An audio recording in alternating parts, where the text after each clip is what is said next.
Hey, it's the Golden State Media Concept Sci-Fi podcast in honor of the new release, Independence Day Resurgence. We're talking invasions. Stick around. You don't want to miss it. Are you looking for the very best NFL and college football podcast? Then check out the GSMC Football Podcast. Get the latest football news both on and off the field. From the NFL Draft to trades to the rumor mill to the NFL Combines. They got you covered. That's GSMCpodcast.com/football-podcast. Get updates on college rivalries, game day insights, and much, much more. It's football talk the way you want it. This show eats, sleeps, and breathes football. Don't forget to like them on Facebook and follow them on Twitter. Visit GSMCpodcast.com for more info.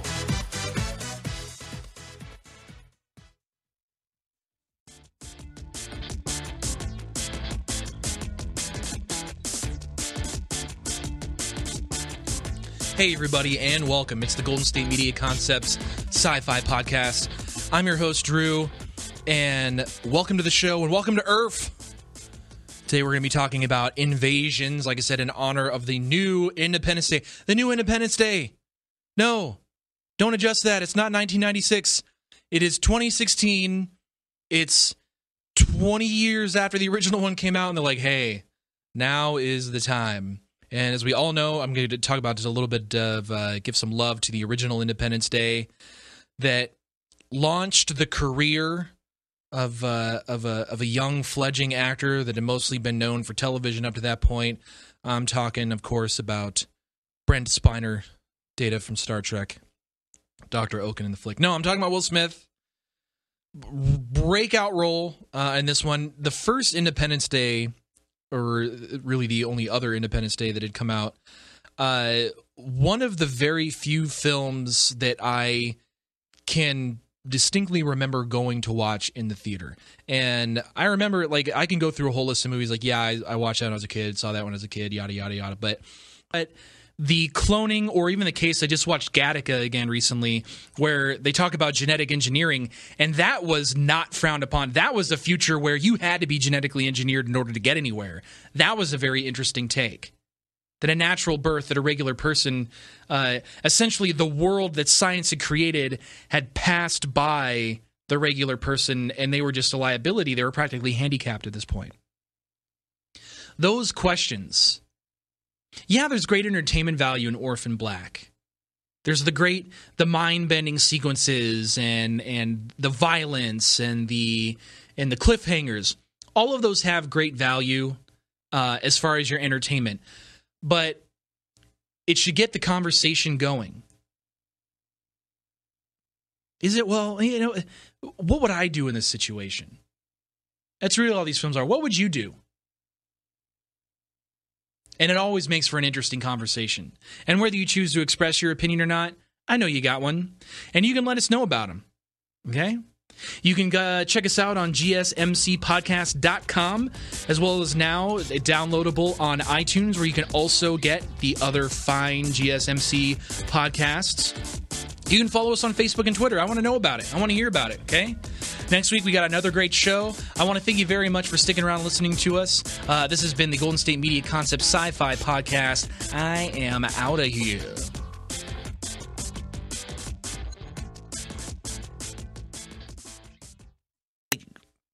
We have him at number 12. I think that's way too high for him. I wouldn't, I don't like him as a starter. He would be someone I would think about as a backup, but I definitely, I think there's a lot of other quarterbacks between, from 14 to, let's say, 17 or 18 that I would take ahead of him. Not sold on him. I want to see how he does this year. So right now, I'm not very bullish on him. I would, remember we were talking about if you had one of the 4 or 5 picks, and you were concerned about and you wanted to take Brady. This guy would be probably around in the 3rd, 4th round. I think I probably wouldn't be that hesitant to pick him just for a filler for 4 games. You know what? I agree with you. I think he would be a good filler as far as At the beginning of the year, a lot of quarterbacks, that's when they perform the best, before there's all the film and everything. I could see him, if you have Brady having Kirk Cousins as your backup for the first 4 games, I think you're in a good place. I agree. All right, let's move on to number 13. I'm going to say it's from the Detroit Lions, it's Matthew Stafford. Matthew Stafford light. And the reason why he's Matthew Stafford light, because there's no Megatron. And if you don't have Megatron, what do you have in Detroit? You got Golden Tate, Marvin Jones, and Jeremy Curley. Is that his name? Curley? Yes. I mean, what a fall off. It's a huge fall off. I mean, it is, having Megatron on your team was just enormous for him. And now that he's gone, and what a great career, he probably stopped short. He could have probably played it another year or two, but for him it was the right time to go out. But not having him, I don't think Stafford is going to can possibly have a great year. Look what he did when he was out. I agree with you. Everything falls on Golden Tate. And here's the thing when I look at Golden Tate. I think Golden Tate will have a great year this year because of the fact there's no Calvin Johnson. But now there's no one to draw the double team where, everyone was going to double. Carr is a good young quarterback, and I think he's going to get better and better. The person he reminds me a little bit about is Eli Manning, except that Eli without having Coughlin as a coach. Coach, I can see that. His coach is going to open it up a little bit more, and you could see him getting more and more comfortable with Carr throwing the ball. Now, let's move on from here, and I'm very curious about this next guy. I just kind of want to hear what you think of this next guy. That's Jameis Winston of the Tampa Bay Buccaneers. What do you think? What do you expect to see this year? That's a tough one, right? It is a tough one. He's got so much talent. He is so talented. In spades. He is unbelievable.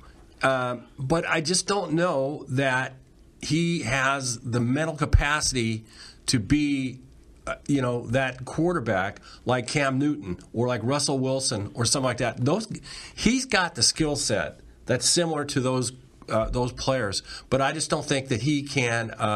He's got the mental toughness to be in that arena.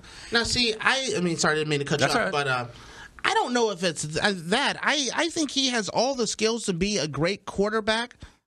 I just don't trust the organization around him. And that also is part of it, too, yes.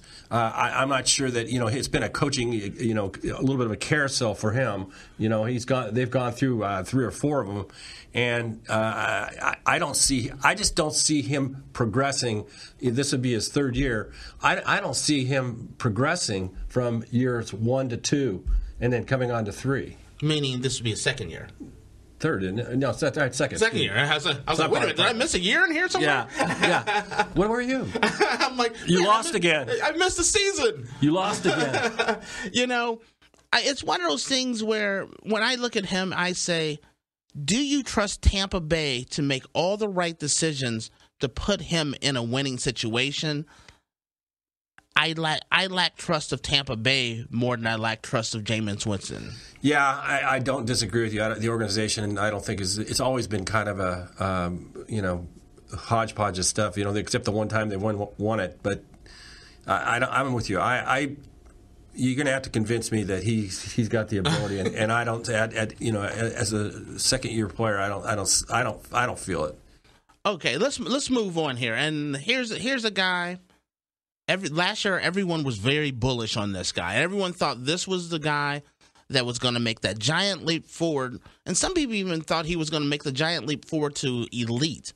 And that was Ryan Tannehill of the Miami Dolphins. I wasn't very bullish on him last year, and it proved to be right. Some people even had them as one of the 5 to 7 best quarterbacks in the league. What do you expect out of Ryan Tannehill this year? I don't think he's top 10. He right now, like I said, we got him at 19, which is probably about perfect, right? Yeah, he could go up a little bit, maybe 2 spots, but not much more. He just has to. He would have to prove to me that he's a consistent player, because he hasn't been. Like one week he'll throw 3 TDs, another week he'll throw 1 and 5, 3 interceptions. So it's just not. I don't have a lot of confidence in him that week in and week out he's going to be consistent. Who do you trust more, Ryan Tannehill or Jay Cutler? Man, hey, Tannehill. Do you? I'm trusting Cutler. I don't know why, but I trust Cutler more. I don't know about that one. Or am I stretching a little bit here? Well, Cutler. I mean, there's another guy's got just a ton of talent, but he can't put it together. Yeah, no, I agree with you. Okay, let's move on to our number 20 quarterback, which is Joe Flacco of the Baltimore Ravens. Flacco is. He's almost like a Trent Dilfer type guy. He's system quarterback. He does well. He's consistent. He doesn't make huge mistakes, but he's not going to give you 50 points every week. He's just consistent. He'll throw probably 2 touchdowns, 280 yards. Maybe every other week he'll throw a pick. But he'll mix the ball around. He doesn't have Smith this year because he's gone, but. He's just a good, steady, reliable guy. If you want a steady Eddie, that's your man. What do you think? I look at Joe Flacco and I say, stay away. Baltimore. I don't believe in them this year. I don't think they're not a playoff team. I don't look at them as a playoff team. I don't look at them as an elite defense where, he's going to get the ball a lot. Everything that I see with Baltimore, I feel like it's on the way down, not on the way up. And if you have a team that's on their way down, so is the quarterback. I'm avoiding Joe Flacco this year at all costs. He won't sniff my roster. I don't. I can't argue that. I even ever since he came into the league, I mean, I've always been so with him. I mean, I've had him on a couple teams in the past, and never really did anything to light my fire. I just thought he did fine. He didn't most of the time he was fine, but he just didn't. Again, he's not going to take your team to a championship. Matter of fact, I'm going to say this: if you're at the point where you're thinking about making Joe Flacco your quarterback, I have a better option. I would say no quarterback. I would just go week to week. If Joe Flacco's my last resort, who I'm thinking about starting at my quarterback, then I would play the matchups and look at the waiver wire each week and put a different quarterback in each week than Flacco. That possible. I mean, I've done that. I mean, I've done that. I know you have. Yes, you have. Yes. When you get when your main quarterback, your big dog gets hurt, and the scrap heap is looking pretty bad. I mean, you just go back and pick somebody else every week. See what kind of matchup it is. Okay. All right. When we come back, this concludes our top 20 quarterbacks. When we come back, we're going to recap our top 20 list, and then we're going to each pick our lightning in the bottle players that's left out of the quarterbacks here. So hang in there, and we'll be right back. Check out the show that's built on the MMA. From the UFC to extreme cage fighting, they got the fights covered. Check out the GSMC MMA podcast. Get the latest news on past or upcoming fights. Join us as we talk to and about some of the biggest names in the MMA, past, present, and future. When it's the fight game, there's just one show to check out. GSMCpodcast.com/MMA-podcast. Don't forget to like them on Facebook and follow them on Twitter. Visit GSMCpodcast.com for more info.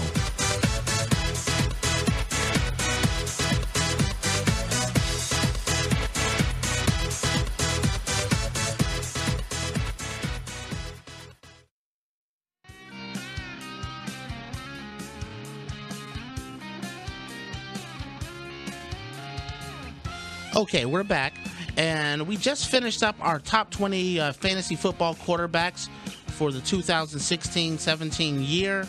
We're going to kind of recap that, and then the next thing we're going to do is going to talk about our guys that we think are lightning in the bottle. Those are the quarterbacks that, you know, you're not going to draft, you're not going to make a move on, but they could be that guy that you steal from off that waiver wire that could actually turn your fantasy football season around. But before we go that, we're going to recap our top 20 quarterbacks.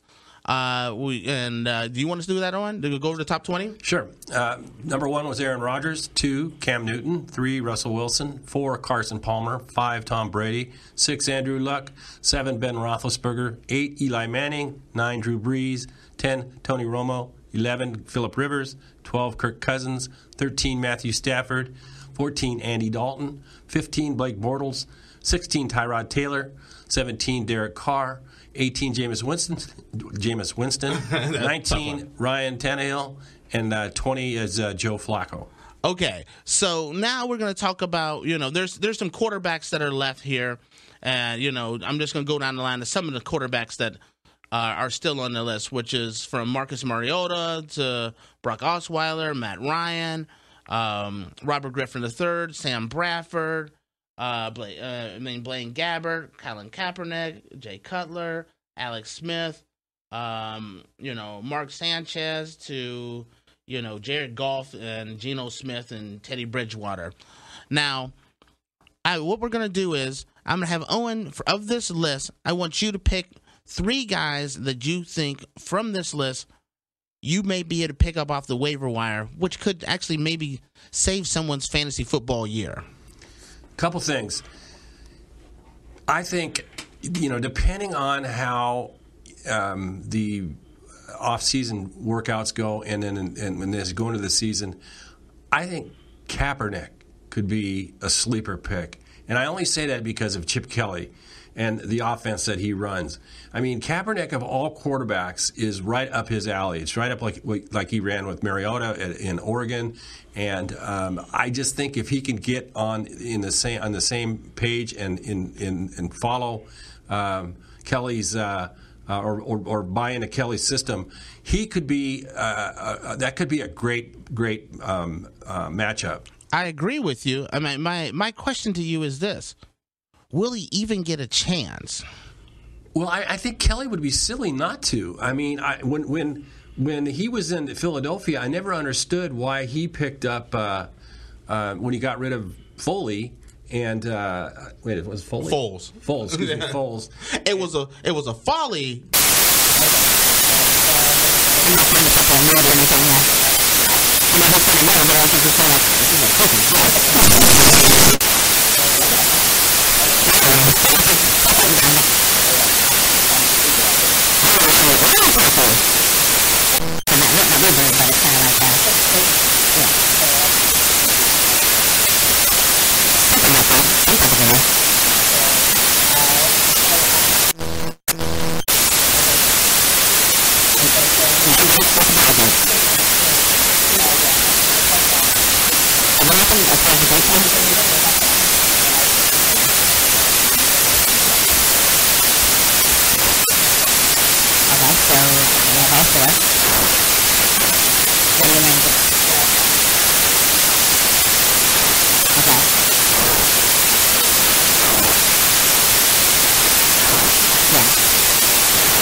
a little bit more common sense because, when you see a person that had it, but, cycle correct it.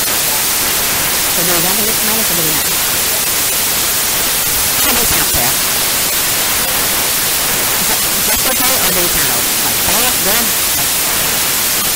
Let me answer that.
crazy, right? Yeah. And let me tell you why. He's humbled. He's hungry.